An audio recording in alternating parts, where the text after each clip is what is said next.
good word through this Yeah. song. Yes. Yes. That's what you say as a pastor when you don't have when your message is not complete. Like the choir did so well. That's what you do on the show where it's just like I don't have anything today. Just let's just hear that song again and again. I will always fight for you. That's a great song. No wonder why she won an Oscar. And I want to just add again, not to say that we were totally responsible for her winning the Oscar, but it did happen the week after we decided to make that our opening song. Absolutely. We have that kind of influence on the Academy. We're hit makers. So if you got a song that you want to be recognized for a Grammy, an Oscar, or I don't know if they give like awards to music for like, Emmys or Tonys, but if you got a song out there, pitch it to us. We'll work it in the rotation and you will win. Get it. Maybe you'll get an EGOT. There you go. Yeah, it's like the Triple Crown or the Emmy, Grammy, Tony, and something else. Oscar. Oscar, yes. Yeah, sounds ugly, but it's a wonderful thing if you can work it out. Hey, listen, folks, this is the Power Hour, or as we say, two old men sitting at McDonald's in the morning over coffee, talking junk. Wow. Minus the McDonald's, but I brought my coffee. Yeah. I usually have iced tea with me. I don't drink coffee. Oh, Lord have mercy. I told you this. You know I don't drink coffee. You don't drink coffee. I don't drink coffee. You don't watch sports. No. I do watch sports, politics. You see the head nod that I sent you yesterday? Yes, I did. I saw that. Did you like that? Yes, I did. I call it the Mount Airy head nod. How are you, sir? Very well, very well. Since you were talking about the black head nod yesterday, so I wanted to see what... or the lack thereof in Kentucky. Yes. Oh, man. So, listen, folks, this morning, this is the Power Hour. Sitting across from me is Bishop Dwayne David Royster. And sitting across from me is the Reverend Dr. Mark Kelly Tyler. And the glue that holds it all together is none other than, as you all call her, and we believe it to be so as well, Queen Kuwesa. Good morning. What's up, Kuwesa? How you doing today? Doing okay, actually. Yeah. How was that ride in? It was easy today. Yeah, I still can't figure out the traffic patterns. I don't know what's going on. I just, I'm just prepared for traffic, and then when there's no traffic, I'm pleasantly surprised. So I got you. That's what I'm going to do from now on. Just, think the worst, and then if it's not the worst, then it's like immediately a positive. So, yeah, it was great. Great ride in. It's muggy. It's really muggy. Like yesterday I said the air was thick. No, today the air is thicker. Like it's just sticky and I don't know. It's not fun out there. And even though I think right now it's like 68, maybe 70, it just feels like I can't even. Philadelphia summer has arrived. Yeah, it's just like bleh. So you don't need a jacket or anything like that. You might want to keep like an umbrella though, because I think it's supposed to rain again a little bit later. But besides that, everything was pretty copacetic. Okay, I'll ask both of you this question. So it feels like Friday to me, even though it's only Thursday. I have those vibes too. I'm like really excited and I'm like, wait, it's only Thursday. Yeah, no, I have the Friday thing going on. I don't know why that is. Well, you can get that out of your head because it's not. So, yeah, you can feel like Friday all you want today, but tomorrow's gonna still be Friday, and yeah, you'll be stuck with that. Hey, man, listen, this morning.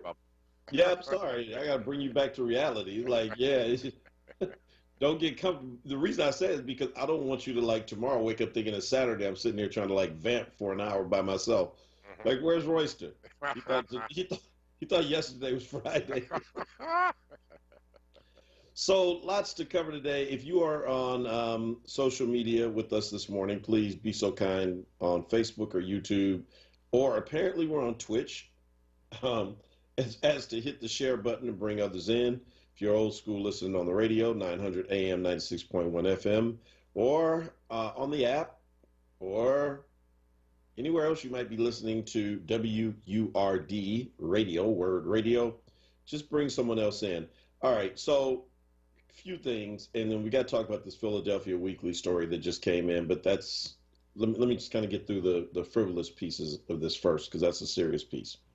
So first of all, happy belated birthday to Lauryn Hill. Lauren. It was yesterday, but given Lauryn Hill's propensity to be late, I don't think she minds that we're a day late. Whether it's taxes or her ability to show up at a concert, right? Oh, that's it. You were personal. I'm just talking about. I wasn't talking about her taxes. I'm talking about her showing up for her shows like 5 hours late. Yes. Quasi, you ever gone to a Lauryn Hill concert? Negative. I'm telling you, I haven't either. But everybody I know is like, man, it's the worst. Like, just get in your head that, you know, if the ticket says 8, that's 11. It's Lauren. So happy belated birthday, Lauren. Or for you, it's right on time. Also in the news, to let you know that we are back from COVID. To let you, yes, I'm sorry, Kia, that hit shade. Yes. To let you know that we are back from COVID. Philly is back to being Philly. Oh boy, yes, Robert. She is still brilliant, but she's always late. Lauren, Philly is being Philly, bro. Did you see? Well, you don't watch sports, so let me tell you what happened last night. I thought the Sixers won last night. That's not the story that happened though out of the game. What happened? I don't watch. I didn't watch it. So. That's what I'm telling you. So see, right. So Russell Westbrook, first of all, star for the Wizards, was injured, had to leave the game early. They were going to lose anyway. I mean, the Sixers, I still see the Sixers in the finals. However, as he's leaving the game, he's going through the tunnel, and, you know, right above the tunnel, people are sitting. Right. And so, yeah, Philly went Philly, and somebody poured a whole bucket of popcorn on his head. Oh, no. Yeah, you're right. That was very Philadelphia. Yeah. I mean, it's like some things you miss about, you know, during COVID, there were things that you just absolutely missed, you know, seeing loved ones, hugging your parents, I don't know, things like that. And then there were some things that it was kind of like, you know what, at least I don't have to see that. And so one of the things we did have to see for a year is like Philly fan being Philly fan. Man, Russell Westbrook, he tried to get away for the people who were holding him. Right. He was trying to run up in the stands to get the person. Oh, wow. Oh, wow. Yeah. No, he was like, let me go. Let me go. Let me go. And I'm thinking like, Russell, first of all, bro, all right, this is Philadelphia. So any have a reputation already. You know. Hello. Like, there's a reason there was a jail and a court in the football stadium, right? Judge Seamus. Judge Seamus was the actual judge and jury in there, right? That's right. But my whole thing is, it's like, bro, I mean, come on. I know you're mad, and I know you're upset about the fact that they poured popcorn on your head, but I mean, this is Philly. You got to kind of disrespectful. I mean, after all, it was disrespectful. Yeah, but to run up in the stand, you're gonna like run up in the stands and like go after somebody for popcorn. Man, this city has thrown like hard snowballs at Santa Claus before. Santa didn't run up in the stands. I mean, Santa was ducking and dodging. Just jumped in his sleigh and his reindeer and just rolled out. But I'm just saying, I don't know, man. Russell was like, he was very, very angry about it, and he had some choice words afterwards. But I'm like, well, you know, everybody knows this is Philly, and that's just another good sign, though, that the world is going back to normal. Aren't you happy? No, I don't want normal. I want to stay partly cocooned at this point because folk are just doing crazy stuff right now. Oh man, I'm telling you. And Jay-Z is bringing back Made in America. Yeah. To Philly. Which I don't know. I just, you know, that particular concert just always bothers me ever since it started. Why? I don't know, man. It's just like, perhaps it's just like I don't feel like the city gets enough for it. for what the city goes through. You know what I mean? If you ever, part of the reason is because that used to be on my commute. It jams up traffic for you. Is that what you're saying? But it's like weeks leading up to it and then weeks afterwards, the cleanup, right? And just the kind of impact that it has. And I'm just not sure. It felt like when it first started under the last administration that they just kind of, that he's here because it's almost like you're getting the place for free. Like, what major city gives up their biggest tourist attraction to, I don't know, a billionaire and doesn't demand more? I mean, he wants it in Philly because he wants the art museum backdrop, he wants the Rocky Steps, he wants the Rocky statue. All of that is a part of the Made in America experience and the staging and all that. And just like so many things, I feel that we undervalue what we have and don't demand enough. And when you look at the revenue that comes in directly to the city for it, it just doesn't feel like we charge him enough. And I'm not saying brother shouldn't make money, because he should, but Jay got 99 problems and money ain't one. I mean, but it's also the money that comes from all the vendors that are out there. So there's both the licensed vendors and the unlicensed vendors that are out there, right? Everybody hawking their T-shirts, their T-shirt businesses, and selling water that are out there. I mean, it's inconvenient, certainly, for the people down on the Parkway, but basically after the way they acted last year with the housing protest out there, I don't really care. So but I mean, it's inconvenient. It does shut down the Parkway. It is loud, but I mean, it's a concert. Yeah, but again, and that's not really that's really not my main point. The point is really, again, when you look at the receipts, and yes, I understand the local making not enough money. Yeah, there is a local impact. Of course, the local economy is going to benefit in some indirect kind of way, right. But remember, everything, once you get inside there, everything is locked off anyway. So all the money around, vending and all that stuff, it's a huge area. So he makes all that money too. Yeah. So it's not like these people coming in and they're spending money. Like, this is not like, I don't know. Oh, our 4th of July celebration on the park, right, where it's open and people are like wandering through and they're spending money everywhere. They're at the local stores. They're also at vendors who are by and large Philadelphia vendors. Philly vendors, I would imagine, can't even afford to get inside, whatever it is Jay-Z is charging on the inside. And so I just, again, think that we could probably get more. Robert says that in speaking of fans acting poorly, says that in New York, the fans were chanting against Atlanta Hawks star Trae Young, chanting about his bald spot. Dang. We get back to normal, y'all. This is the problem with people being locked up for, a little over a year or so. They just don't know how to act right now. As though they did before. I mean, well, they had some public decorum. But now that they're, all they could do, they had a year of being in their houses and being able to say whatever they wanted to say, doing whatever they wanted to do. And now they're back out in public and they're still thinking they're home. Well, I think it's progress for Philly. We're just throwing popcorn right now. It could be worse. You're right. It could be a lot worse. I would totally agree with that. Yeah, it could be worse. Totally agree with that. Well, listen, when we come back from break, all right, here's the story that we got to talk about. I'm trying to find it on Philadelphia Weekly's website. Mm-hmm. Someone just sent us the story. I think Sarita talked about it last night on her show. But apparently, Philadelphia Weekly has there's a section in here. They've lost their minds, is what they've done. Yeah, they have a competition for you to guess the number of murders by the day of the election in November. Mm-hmm.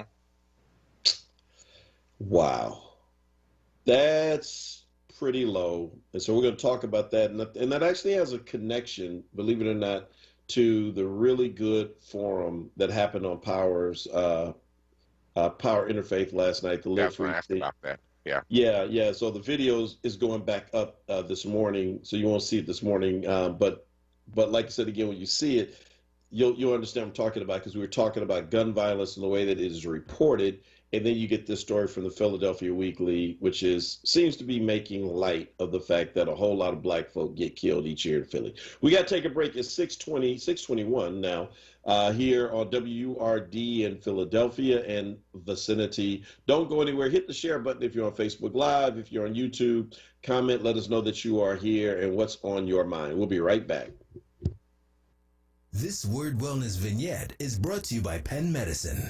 Word Radio presents the following wellness tip to support our listeners with mindfulness and motivation. This is Halana, your resident expert health and wellness coach, with tips to help you stay well. When you go grocery shopping, keep choosing a healthy diet in mind. What you choose to eat is a big part of your overall health and wellness. Heart disease, diabetes, and even cancer can be linked to what you eat. We have all been to the store and let snacks and sweets steer us in the wrong direction with our health and our budget. Choosing a healthy diet when we shop simply means 3 things. Replace coffee or soda with a glass of water. Substitute fish, chicken, or red meat for a meatless Monday meal at least once a week. Choose healthy snacks like fresh fruits and vegetables during the day. If you want to eat more, gain less, and feel full longer, include lots of high-fiber fresh foods in your diet every single day. Choosing a healthy diet is something we can all do. Go ahead and try it for your next trip to the grocery store. And stay well with Word. Happy, healthy living. Stay well with Word. Connect with us at wordradio.com. This Word Wellness vignette was brought to you by Penn Medicine. Small business owners are navigating an evolving small business landscape brought on by coronavirus. However, their resilience is reflected in Bank of America's 2020 Small Business Owner Report, a nationwide survey on 1,000 small business owners, which found that nearly 1/4 of small business owners took steps in 2020 to retool their offerings and or leverage their resources to support relief efforts in their communities. While many saw an impact in their bottom line last year, small business owners anticipate a strong post-pandemic environment, and 79% believe small businesses will return to be the backbone of the U.S. economy. Inspired by the small business owners facing unprecedented challenges, Bank of America continues their commitment to help small business owners in Philadelphia with the necessary resources to sustain and grow. For more information, visit bankofamerica.com.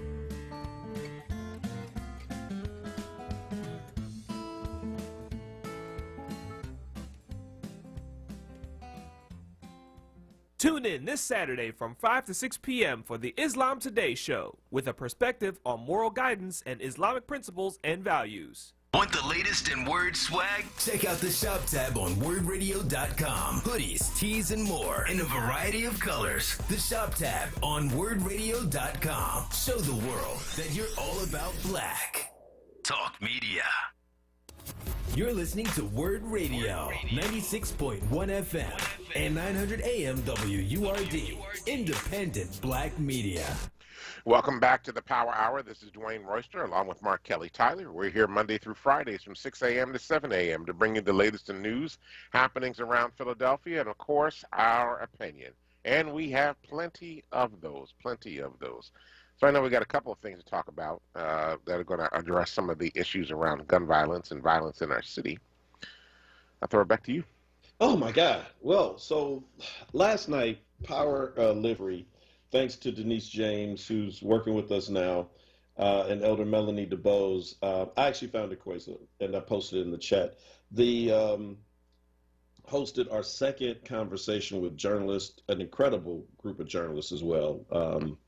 Number of people from WHYY, Fox 29, Billy Penn, and I know I'm missing somebody else. The Inquirer, like Helen Urbanus was on. Helen does just an amazing job at bringing the humanity out in these stories of, just these stories of wanton violence. As you know, Cherry Gregg is moving from KYW to HYY as well, probably because of the kind of reporting that she's been doing. Aaron Moselle and Himina, I forget Himina's last name, forgive me, Himina, but some of the folk that I know who've been doing some really good work out there trying to cover stories. And so this is a part of our campaign to shift the narrative about how gun violence is covered. And, I was one of the things I brought up on the show. I just had one question last night, and it was to the point that people were making that, well, newsrooms are depleted with staffing. True. They don't have a lot of time if they're putting something on TV or on radio, or if they're writing it, they don't have a lot of space. Okay, get all that. But even with limited space, it's about what you cover and how you present these stories. That's right. So in Queen Village, which is where Mother Bethel straddles the border, literally, of Queen Village and Society Hill. So one side of Lombard is Queen Village, one side is Society Hill. And, we lived in Queen Village for a while when we first moved here. And so, I love the neighborhood. It's a wonderful place. It's not what how people from the outside depict it. But that being said, there was a murder. Young black guy was sitting in his car, shot and killed. And the woman who was in the car with him, who I believe now they're reporting is his sister, was also shot and survived, but is in critical condition. Just a crazy story, right? This is like 2 nights ago. And when the story was reported, almost every news outlet spent more time talking to, white residents in Queen Village about how they felt. It was kind of like, excuse me, let me step over these black bodies here. Now, dear white neighbor, this is awful. How do you feel? And I mean, it just felt so odd because on those same newscasts that morning, as they reported on shootings that happened in places like North Philly, those weren't the kind of questions they were asking residents who lived in those neighborhoods. Right. Absolutely. As though somehow a murder happens on your block every day, which we know it doesn't. I mean, there may be a higher propensity of shootings that happen in a concentrated area, but that doesn't, it's like, it's not traumatic for black folk who live on a block to have somebody killed on their block. Right. Versus the way in which it's being treated and covered when it happens in a neighborhood where, quote unquote, this never happens here. Right? And so really try to push them to see even the ways in which, quote unquote, woke journalists and woke institutions are reporting out about what happens with gun violence, in particular when it impacts black folk. Right. So I don't, so this is proof positive. So Philadelphia Weekly, what did you say about this publication earlier? I said I thought they were progressive, but I guess not. Maybe I missed that. Maybe I misunderstood that. I don't follow them. But Philadelphia Weekly, I just posted in the chat. They are obviously, this is from their weekly staff. So they are apparently pushing Charles Peruto in the DA's race, not Larry Krasner. And let me just read this to you. 198. The current number of homicide victims year to date under Mayor Jim Kenney and District Attorney Larry Krasner's leadership. That's a 40% increase over last year at this time. It's up to Chuck. With incumbent DA Krasner's win on Tuesday's primary, it appears that it will be up to Republican Charles Peruto to pull a Ron Castile in the upcoming general election if Philly streets are to get any safer. Castile, you recall, was the last Republican to be elected DA way back in the mid-'80s. If the crime stats keep going up, and who's betting against that, he has a shot at least. Now, here's where they get weird. That's fine. If that's your take, that's their opinion, right? That's fine. I disagree. I disagree wholeheartedly with everything I just read. But then they throw this in for good measure. Guess the murders win a prize. Philly's murder rate is on the climb, as noted elsewhere on this page, and the DA's race is set between Krasner and Peruto. What do you think the city's murder tally will be on November 2nd, General Election Day? Send your best guess to voices@philadelphiaweekly.com. We'll keep track of all the entries and send the winner, whoever comes closest to the right number, some sweet swag. Send your entries by the end of the month. Guessing tip. Look up whatever the murder count was last year on November 2nd and add 50% to it. Time to break out the calculator or calculator app. End of the story. Uh, yeah, wow. Um, yeah. So I think we should just write over to their leadership. I think I'm going to send a letter over from Power, and really criticize this in a big way. I saw Asa mention that they used to be progressive until they changed leadership. I need to see who owns them now. This almost sounds like a Sinclair thing. Um, Sinclair is one of the big people that bought a bunch of stations across the country, and they have a real conservative bent. They bought a bunch of ABC, CBS, NBC stations, and they've been like almost doing like a Fox job on a lot of those stations, which has not been helpful. So, but this is that's absolutely terrible, and it's disgusting. Actually, it's really disgusting. I mean, to say the least. I mean, well, how would you do that? How do you all do right. that? So first of all, let's acknowledge that that the majority of people who have been shot and killed in the city have been black and young black men for the most part, right? Right. We know this because the numbers bear that out.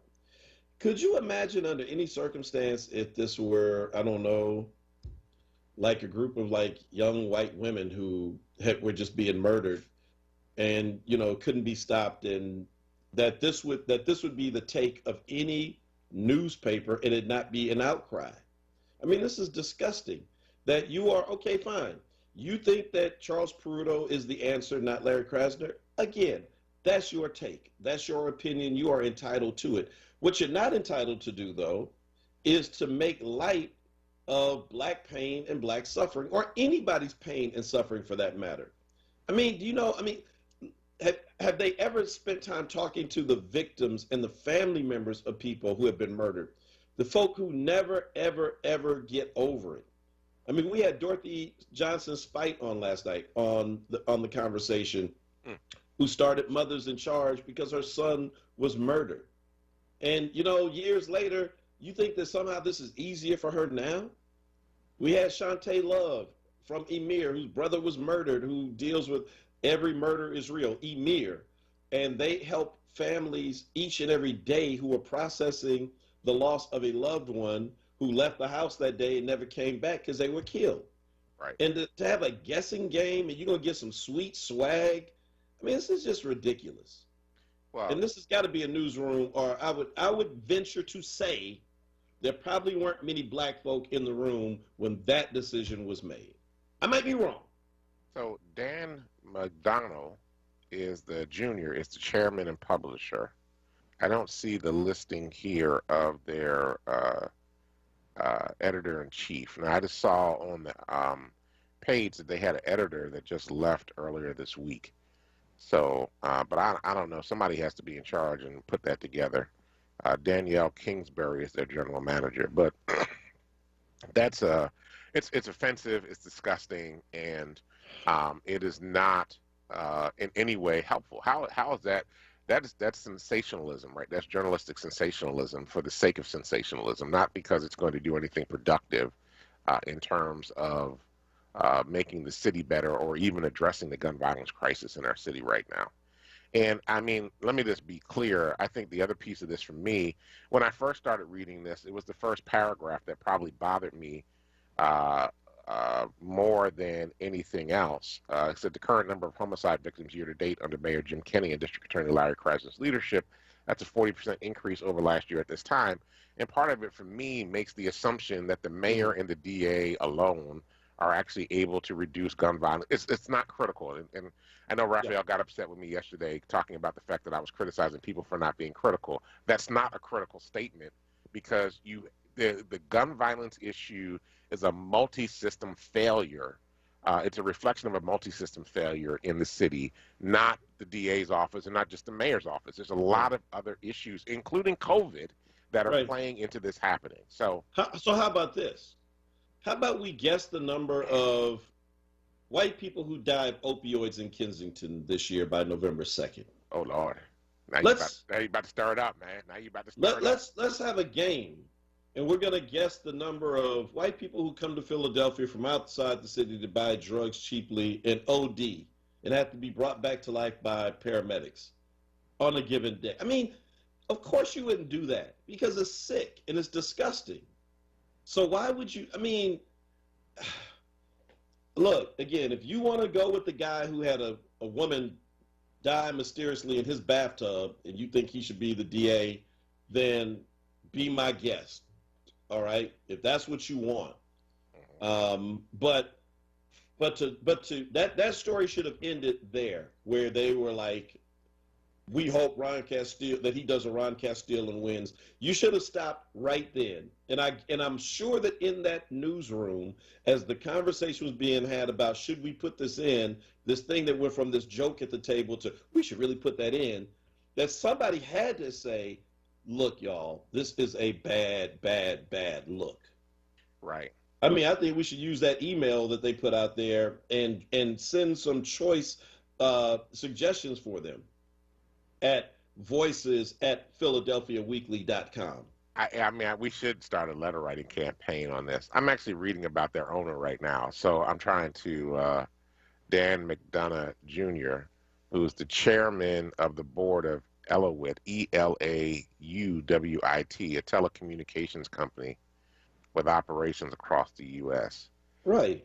I'm trying to understand who he is, but he refers to himself as an American capitalist. Maybe that'll explain a few things right there. And the top of his profile says, this is his personal webpage, danmcdonough.com. And on it says, Dan McDonough Jr., American capitalist. I'm like, well, that explains a few things right there. Well, nothing explains this last paragraph, which looks like somebody hacked into their account and put this up. That if I were them, that's what I would go with. That, hey, our newspaper got hacked last night. We don't know who the heck put this in there. Yeah. Maybe it's a rival news organization. I mean, hey, Denise James, I know you're listening this morning. I saw your comments. Maybe on the next conversation that we have about shifting the narrative, we may want to have them. Because last night we were kind of preaching the choir. These were journalists who, for the most part, got what we were talking about and are kind of, we're with you all. We have to shift the narrative.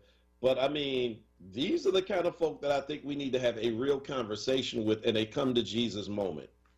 Yep. Yeah, no, I think that would be very helpful. I'm a little disappointed. Hey. This guy's an Eagle Scout like me. Now I really got to go talk to him and figure out, what the deal is here. This is, huh? Tawanda's asked in the chat, quote, how many do you think will be hanging from the tree when we go to picnic after church? End quote. Lord. Yeah. Oh, wow. Oh, wow. That's deep. How many black people do you think will get lynched this year? How many young black people do you think will be shot unarmed by the police this year? I mean, what is wrong with you? Asa Khalif says, how many Asian Americans do you think will be attacked and targeted in racist attacks this year? I mean, again, listen, you all, there are things that you can do. There's a line you can go up to, and then there's a line that you don't cross. And making light of the real pain and suffering, especially that has to be endured by the family members of, those who have been killed, is something that you don't make light of. But again, I get it. I go back to that Queen Village story. So we know all about how the neighbors in Queen Village felt before we even knew the name of the victim. We saw nothing about the guy who died, like his family, how they felt about him. What happened? Did they think, this was a part of something, the life that he was living, or he was just unfairly targeted? Was it just an argument at a bar that, turned somebody walked up and shot him in his car and he didn't know that would happen? I mean, but we don't get any of that. The only people that we were concerned about in that story, whose pain we wanted to know about, is the people who lived in the neighborhood. Oh, this is terrible. But there are black people that live down there too, though. Well, there are, but they didn't interview any of them. Mm-hmm. I know a lot of black people who live in Queen Village, but that's not the, that's not the image that, the stories went for. Man, it's 6:40. I need a break, bro. Yeah, I'm boiling right now. I don't have enough coffee for this, so we got to take a break. And thanks for nothing, Helena, for that last commercial. As I was pouring my cup of coffee, listening to her say, instead of a cup of coffee, drink a cup of water, with her healthy tips. Yeah, thanks a little too late for me on today. I need another cup. We'll be right back on the other side of this news. Nick Talaferro, I hope this is hope you're talking about this later today. I see you on there. Don't go anywhere. Hit the share button, you all. Hi, this is Philly Congressman Brendan Boyle reminding you to please get your COVID-19 vaccine. Remember, the vaccines are free, safe, and the best way to protect you and your loved ones from COVID-19. And if your vaccine requires a second shot, please don't skip it. It's just as important as the first. If you want more information, you can email me at brendanboyle@mail.house.gov.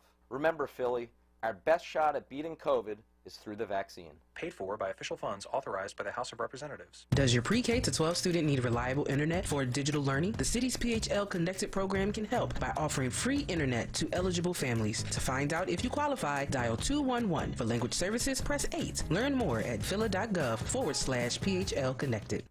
Clark Roofing Company has over 30 years of quality roofing experience, providing exceptional customer service, honesty, and professionalism. Clark Roofing is a second-generation master roofer, installing top-quality roofing systems for commercial and residential properties across the tri-state area. For fast, dependable service, call 215-365-ROOF. That's 215-365-7663.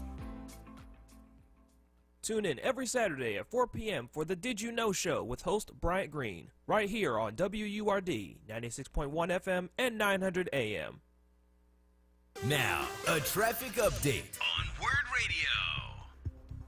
Good morning. This report sponsored by Indeed.com. Some volume picking up on the Ben Franklin Bridge, getting heavy heading into Philadelphia. Right at the bottom of the bridge, right at the lightning bolt statue, an accident involving an overturned tractor trailer. We have restrictions there as a result of this. Could cause big problems as we get into the morning rush hour now. 95 southbound, that jams Cottman through Bridge. Again, Betsy Ross through Girard, getting busy. Northbound side looks good. Vine Expressway, no major problems there yet through the city. Schuylkill eastbound, Blue Route through the curve, a bit slow. Westbound, getting heavy broad to Passyunk through construction. Further west city out to Belmont, just some light volume there beginning to pick up. With Indeed Instant Match, you can accelerate the hiring process. Just sponsor a job, and you'll get a list of quality candidates whose resume on Indeed match your job description. Fast hiring, no speeding tickets. Visit Indeed.com/credit. For more traffic information, log on to SIGAlert.com. Jim Bachman with your Philadelphia area traffic. Now, a WURD weather update. Here's NBC 10 First Alert meteorologist Bill Henley. Bright sunny skies today and decreasing humidity, a high of 85 this afternoon. Partly cloudy tonight, a low of 59 Friday, a bit of sunshine in the morning, then clouds arrive with a steady rain Friday afternoon, a high of 70 degrees. The rain continues Friday night and into Saturday, 57 the high on Saturday after a morning low of 50 degrees. I'm NBC 10 First Alert meteorologist Bill Henley.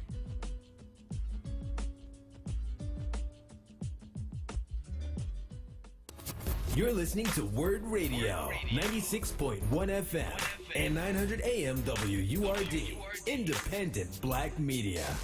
Welcome back to the Power Hour. This is Dwayne Royster along with Mark Kelly Tyler, and we are going to attempt to move on. Well, yes. I mean, so listen, we were talking offline, and I'm going to talk to my co-director and co-chair for Live Free, to Elder DeBose and to Gail Lax later. We're going to have a conversation with Bishop Royster and the whole power team, see if we can't get some traction on doing some kind of email campaign and some kind of, you want folk to call Philadelphia Weekly to register our discontent with them, and also to demand an apology along with the retraction of this horrific idea. Man, that's crazy. So, yeah, we don't want to let this go. And we're certain that others are going to be talking about this today on WURD as well, because this steps right into the middle of kind of what we're going through. And this really speaks to the way that as Black folk, we typically have to kind of deal with these things on multiple fronts, right?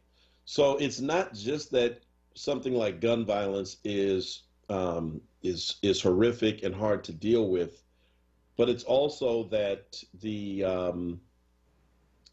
the insensitivity, at best insensitivity, at worst white supremacy, and usually something there in between that goes along with all of this, right? You know, the belittling of our pain, the making light of it, turning it into a joke in a way that you wouldn't do for anybody else.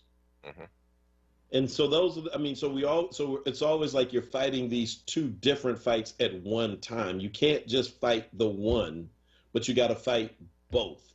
Yeah. So Renee says, count me in. Let me know what I need to do. I'll tell you what you could do. I just posted a number in the chat. Yeah, can you drop the email address in there too? Yeah. The email address is voices at, I think, Philadelphia Weekly. I can't pull. Yeah, Tawanda put it in, but I'll put it back in there again. Yeah. Voices at PhiladelphiaWeekly.com, I think. Yeah. So, yeah, if we could put that in there as well. Let's let them know how we feel. And so Rob Garland says, well, don't forget Black joy.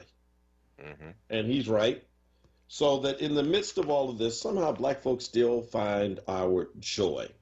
That being said, so I was encouraged when I got my my printed version yesterday of the Philadelphia Tribune. I'd seen the story already, and I know we kind of talked about it briefly earlier last week.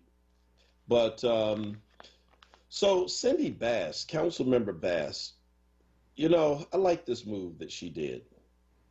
That's a good political move. That's how you use your position. She wrote a letter to Mayor Kinney, said, you know what? I understand Dr. Ayla Stanford would be interested in being the next health commissioner if you offered her the job. You should offer her the job. Well done, Councilmember Bass. I mean, well done. What a way to like put him on the defensive, because you know all of the stuff that has happened, you know, in the last year with the health commissioner. I mean, man, those stories over and over. First of all, it's like, given what happened with the move situation, like, I don't know how you bring in a health commissioner that's not Black. I mean, you got that right. You better go find Jocelyn Elders or somebody if you don't give it to Ayla Stanford.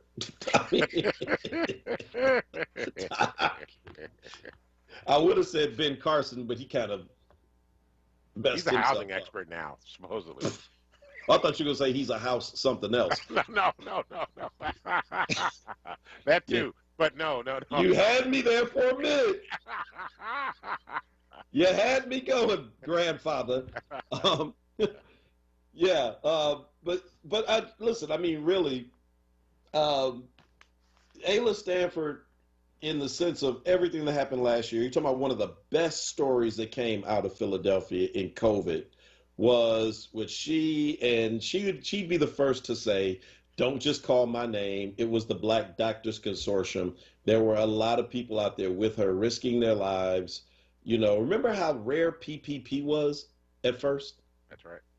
They were out there in trash bags last year this time. Wow. Testing you and me and others. Trash bags. Looking a hot mess.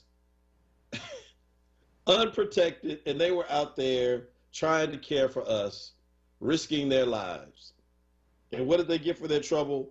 Then they look around, this big lucrative contract comes, and it goes to like a early 20s white kid from Drexel who has no experience in any of this, courtesy of the Philadelphia Health Department.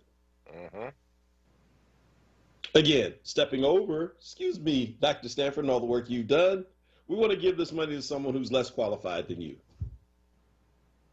Yep. Who had only given out masks. That was their big claim to fame. They gave out masks and hand sanitizer. With no medical experience, they was giving out hand sanitizer and face mask, and they got a big contract. Yeah. So maybe she gets some justice in this.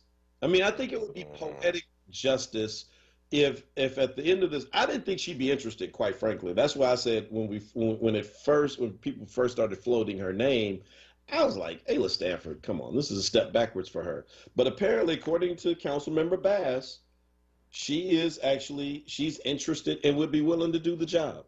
She would probably do a very good job. I'm sure she would. I mean, one thing it could set her up for is that it could literally push her to a place where she'd be on the radar as a contender for the United States Surgeon General at some point. Wow, that'd be cool.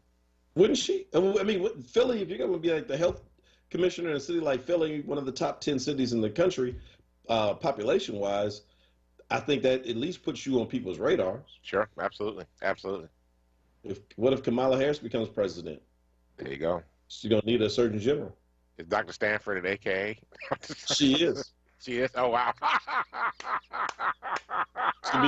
She'll be like, hey, Soror, I got a job for you. Yes.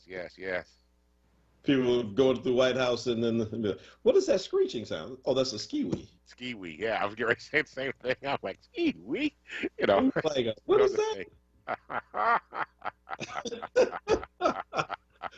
Poetic justice. Come on. I'm there for all of that. And yes, and Nick, I agree. No, not just black doctors, but black preachers, spurred on by Reverend Marshall Mitchell, created the platform for that initiative. I know, Pastor Nick. But right now we're just celebrating Dr. Ayla. And yeah, a lot of churches, you know, Pastor Weiler and others who open up their doors, for feeding, for testing, and for everything else, and actually made it acceptable. So when Dr. Stanford and others showed up, they were like, I don't know about that. And you saw your clergy going out there and saying, it's okay, watch, I'll get tested. And people started to feel safe. And there was a ripple effect, and people began to come in. And so, yeah, when this story is told, and it should be told right and should be told well, there were a lot of people who are not getting the recognition. And so I just think that this is a perfect time for her to come in this position. So I applaud Councilmember Bass, again, really for using her position, because that politically, that's what you want to do. You want to put the mayor in a hard place. Right. Like, I know you got to do a search because that's what you have to do, but don't search too far because you got the person. There you go. I mean, I just deeply appreciate the ingenuity and the imagination. And see, this is one of the things that I always talk about Philadelphia not having, which is imagination. Yeah. Dr. Stanford, used the resources that she had to be able to speak to the issues and concerns of folk that she felt were getting left out. And she took it upon herself. She didn't wait for anybody else. She took it upon herself, she and others, to be able to make that happen. I think that is the imagination and creativity and innovation that Philadelphia needs so desperately right now. Yeah, and hey, real quick, can somebody put on YouTube the phone number and the email address for Philadelphia Weekly? And Kenrick says that we should also note the advertisers for Philadelphia Weekly and, boycott them if something doesn't change. There you go. I think you're right. You shouldn't put your money behind a publication like that. That's really good stuff. Good activism on air, you all. Bravo. There you go. Y'all some bad people. Now, let's all get popcorn and go pour it on their heads. No, I'm just kidding. That was very Philadelphia of you. I just want to say that. Hey, I know we're almost at the end of the show, but can I just say this one thing real quick about the popcorn incident at I was going to say the Spectrum, at the Wells Fargo Arena last night. So you never saw, the camera never showed you who actually poured the popcorn. By the time the camera looks up, whoever the perpetrator had gotten away, but there were still people sitting up there, right? Man, if you could have seen the people who were there, and the camera looked, they were pointing like, they were like, hey, up there. No, it was not us. Russell, calm down. They were like, please, for God's sake, do not put me on TV saying I pour popcorn on Russell Westbrook's head. They were like, I got to get up out of here. Absolutely. I hear you on that. Yeah. I posted the piece in the YouTube, so both the email and the phone number are in there, so people can use that and go. All right, let's spend our day-to-day spreading that word. Let's blow up their phone lines. Let's fill their inboxes and let them know, never think about something like this again. But I say this is a much deeper problem, and it has a lot to do with who is making the editorial decisions. That's exactly what Power Live Free was doing last night in that conversation of shifting the narrative. There'll be another one coming up in about 4 to 6 weeks, and then another one after that where we'll be talking to the people who actually make the decisions. And so, we got to definitely do that. Yes, Rob, the Spectrum. Yeah, so I didn't even think you lived here when it was the Spectrum. Bro, I'm a sports fan, man. Okay. I know the Garden. It don't have to, I've never been to most of these places, but you know. Okay, you just knew what the name of it was. Okay. I was about to say, because it hasn't been the Spectrum in decades. All right, thanks everybody for listening to us on the Power Hour today. We deeply appreciate each and every one of you. Thank you, Dr. Tyler, for everything you do. Thank you, Kawesa, for holding down the boards and getting it all working today. We deeply appreciate you. Thank you to everybody listening to us on the air. On what? Uh-oh. You messed up my vibe here, man. What do you say? Asa gonna have his bullhorn down at the Philadelphia Weekly. I see it coming. Oh, Lord. Just take video, Asa. Thank you, everybody. Let us know. I want to go.